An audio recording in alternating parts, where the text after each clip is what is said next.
Last time Messi, this time Rodri of Spain. Back to his very... So football decided to give Rodri the World Cup Best Player award. And for some, that was proof that the system actually works. But for others, it was proof that football awards are broken. And that is the real problem. In October 2024, football named Rodri as the best player in the world. And less than 2 months later, football also named Vinicius Jr. as the best player in the world. The same season, largely the same evidence, the same two players finishing first and second, but in only opposite orders. So which award got it right and which one got it wrong? Perhaps neither of them did, but perhaps the problem is not the result. Perhaps the problem is what we keep treating as an opinion, as though they were a measurement, because there is no machine that can scan every pass, every goal, every defensive action, every role, every movement of pressure, then produce one indisputable answer: this is the best footballer on earth. But instead, we create a system.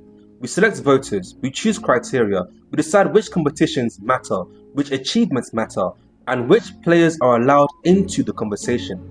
Then at the end of the process, we hand one person a golden trophy and history begins treating the results like it is fact.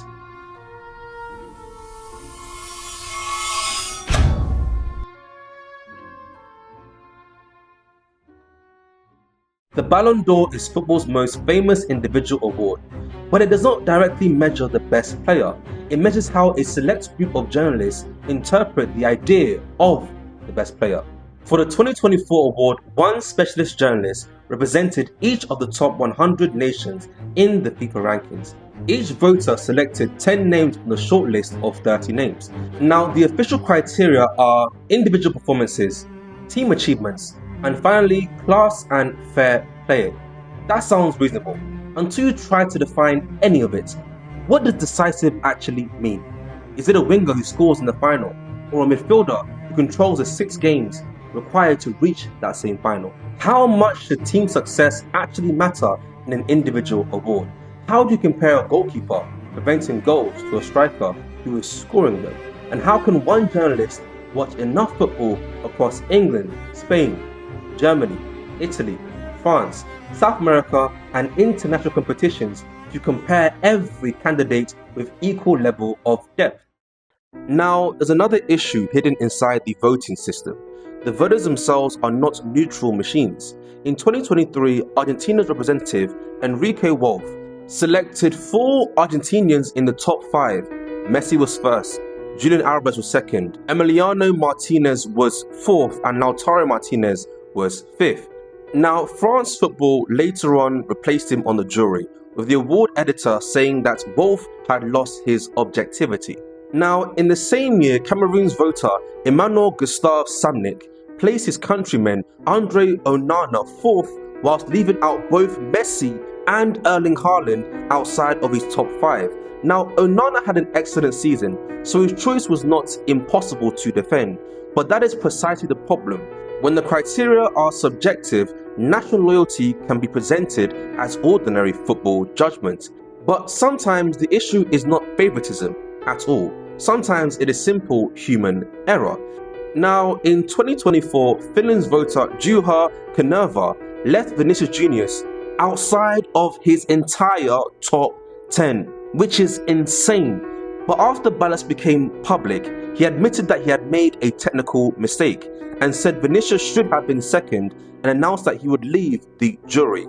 Now, the error didn't decide the award itself, but the ballots had already been counted.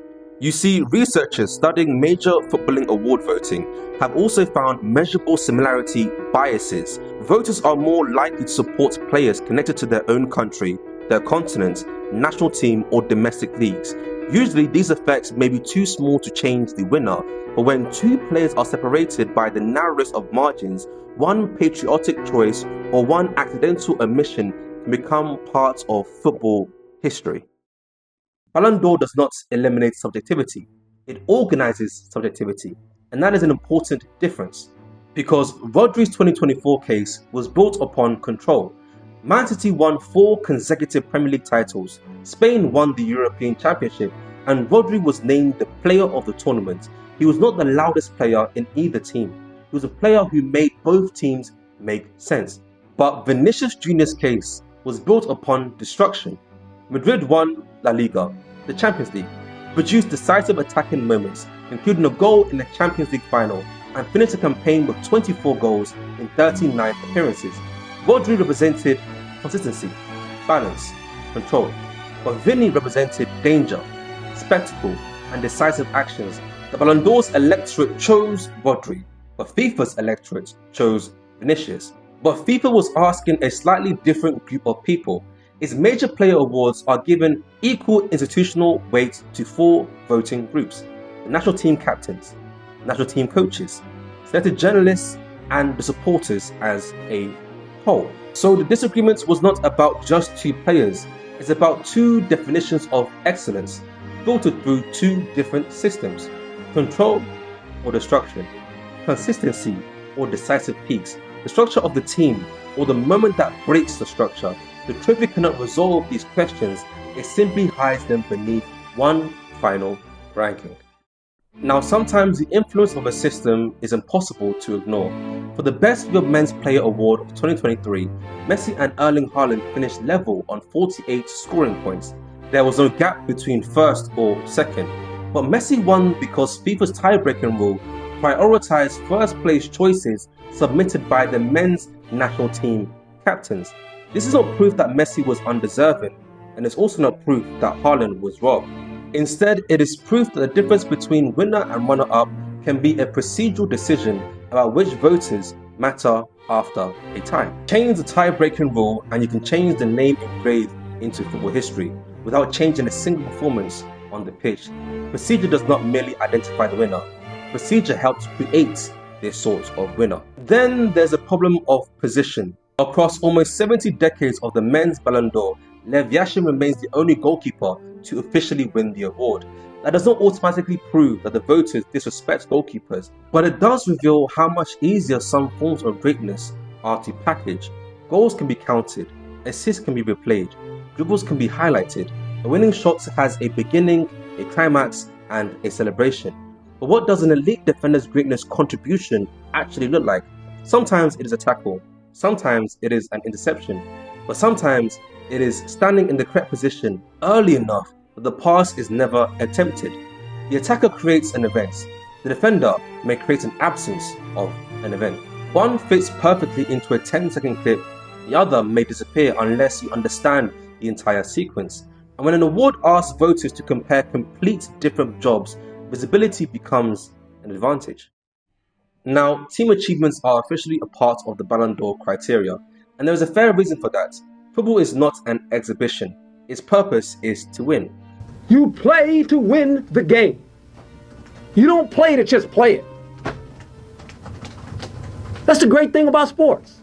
Performing inside successful teams in important matches under enormous pressure, it should matter. But this creates a contradiction. We use team trophies to decide an individual award. Then we use the same individual award to prove who carried the team. A player can perform brilliantly and lose because teammates miss a penalty, a goalkeeper makes an error, the squad lacks depth, or the opponent is simply stronger. Another player can gain award momentum because his club has the money, the coaching, the squad, the institutional stability to compete for every single trophy. The medal is real, the achievement is real, but assigning the correct share of that achievement to one player is not simple. Trophies should be evidence. The problem begins when they become the entire argument. And the clearest gap between performance and recognition comes in 2020. Ballon d'Or was not awarded that year. Its official history simply reads as award not given. But excellent football still happened. Robert Lewandowski won the Champions League, the Bundesliga, and the German Cup with Bayern Munich. He finished as a leading scorer in the Champions League, the Bundesliga, and the German Cup. FIFA held its own votes and named him the best male player of the year. Now, would Lewandowski have definitely won the Ballon d'Or? We can't officially say that because no vote actually took place, and that is precisely the point. The performance still exists, but Ballon d'Or results did not. One institution made a decision, and one of the strongest individual seasons of the modern era becomes a blank space in that award's history. Greatness happens on the pitch. Recognition depends on the institution being present to record it. Now, none of this means that the awards here are worthless. Football cannot be reduced to just one pure stat.